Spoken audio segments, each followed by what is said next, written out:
അമേരിക്കയുടെ നിയുക്ത president Donald Trump രാജ്യത്തിന്റെ ഭരണശൈലിയിൽ കാര്യമായ മാറ്റങ്ങൾ കൊണ്ടുവരാനാണ് സാധ്യത. ഘടനാപരമായ പരിഷ്കാരങ്ങൾ മുതൽ പുതിയ നയങ്ങൾ വരെ US എങ്ങനെ ഭരിക്കപ്പെടണം എന്നതിൽ ട്രംപ് ഭരണകൂടം വലിയ മാറ്റം വരുത്തുമെന്നാണ് വിദഗ്ധർ അഭിപ്രായപ്പെടുന്നത്. അത്തരമൊരു ചുവടുവെപ്പാണ് ബുധനാഴ്ച ട്രംപ് പ്രഖ്യാപിച്ച ഡിപ്പാർട്ട്മെന്റ് ഓഫ് ഗവൺമെന്റ് എഫിഷ്യൻസി, അതായത് ഡോക്. ശതകോടീശ്വരൻ എലോൺ മസ്ക്, ഇന്ത്യൻ അമേരിക്കൻ സംരംഭകൻ വിവേക് രാമസ്വാമി എന്നിവരാണ് പുതിയ വകുപ്പിനെ നയിക്കുന്നത്. ഇനി എന്താണ് ഡിപ്പാർട്ട്മെന്റ് ഓഫ് ഗവൺമെന്റ് എഫിഷ്യൻസി എന്നറിയാം. ട്രംപിന്റെ നേതൃത്വത്തിലുള്ള വൈറ്റ് ഹൗസ് ഭരണത്തിന് കീഴിലുള്ള ഒരു പുതിയ വിഭാഗമായിരിക്കും department of government efficiency. Federal ഏജൻസിയായി പ്രവർത്തിക്കില്ല, പക്ഷേ സർക്കാരിന് പുറത്ത് പ്രവർത്തിക്കുമെന്നും White House, office of management and budget എന്നിവയുമായി സഹകരിച്ച് വിവിധ മേഖലകളിൽ മാർഗനിർദ്ദേശം നൽകുമെന്നുമാണ് ട്രംപ് പറയുന്നത്. സർക്കാർ ബ്യൂറോക്രസിയെ തകർക്കാനും അധിക നിയന്ത്രണങ്ങൾ കുറയ്ക്കാനും പാഴായ ചിലവുകൾ കുറയ്ക്കാനും ഫെഡറൽ ഏജൻസികളെ പുനഃസംഘടിപ്പിക്കുവാനും പുതിയ ഭരണകൂടത്തിന് ഡോക് സഹായം നൽകുമെന്നുമാണ് ട്രംപ് പറയുന്നത്.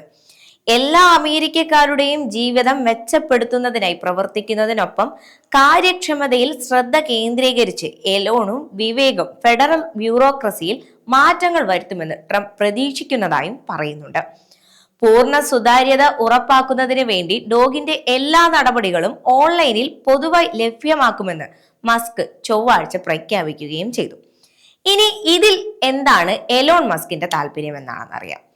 വൈറ്റ് ഹൗസുമായുള്ള എലോൺ മസ്കിന്റെ ആഴത്തിലുള്ള ഇടപെടലും ട്രംപിന്റെ പ്രചാരണത്തിനുള്ള $1 മില്യൺ സംഭാവനകളും മസ്കിന്റെ കമ്പനികൾക്ക് മേൽനോട്ടം വഹിക്കുന്ന റെഗുലേറ്ററി ഏജൻസികളിൽ മേലുള്ള സ്വാധീനം നേടാനുള്ള തന്ത്രത്തിന്റെ ഭാഗമാണെന്നാണ് വിദഗ്ധർ പറയുന്നത്. നാസയുടെ വിക്ഷേപണ ഷെഡ്യൂൾ രൂപപ്പെടുത്തുന്നതിൽ മസ്കിന്റെ റോക്കറ്റ് കമ്പനിയായ സ്പേസ് എക്സ് നിർണായക പങ്ക് വഹിക്കുന്നുവെന്ന് റിപ്പോർട്ടുകൾ പറയുന്നുണ്ട്. കൂടാതെ പ്രതിരോധ വകുപ്പ് അതിന്റെ ഭൂരിഭാഗം ഉപഗ്രഹങ്ങളും വിന്യസിക്കാൻ സ്പേസ് എക്സിനെ ആശ്രയിക്കുന്നു. കഴിഞ്ഞ വർഷം മാത്രം 17 ഫെഡറൽ ഏജൻസികളുമായി 100ഓളം കരാറുകളിലായി മസ്കിന്റെ കമ്പനികൾക്ക് ഏകദേശം $3 ബില്യൺ ലഭിച്ചു. അതേസമയം മസ്കിന്റെ ബിസിനസ്സുകൾ നിരന്തരം തർക്കങ്ങളാകുന്നുണ്ട് ഫെഡറൽ റെഗുലേറ്റർമാരുമായി. ടെസ്ല വാഹനങ്ങളെ ചുറ്റിപ്പറ്റിയുള്ള സുരക്ഷാ ആശങ്കകൾ മുതൽ സ്പേസ് എക്സിന്റെ റോക്കറ്റ് വിക്ഷേപണങ്ങളുടെ പാരിസ്ഥിതിക ആഘാതം വരെ അദ്ദേഹത്തിന്റെ കമ്പനികൾ നിലവിൽ കുറഞ്ഞത് 20 വ്യത്യസ്ത അന്വേഷണങ്ങളാണ് നേരിട്ടുകൊണ്ടിരിക്കുന്നത്.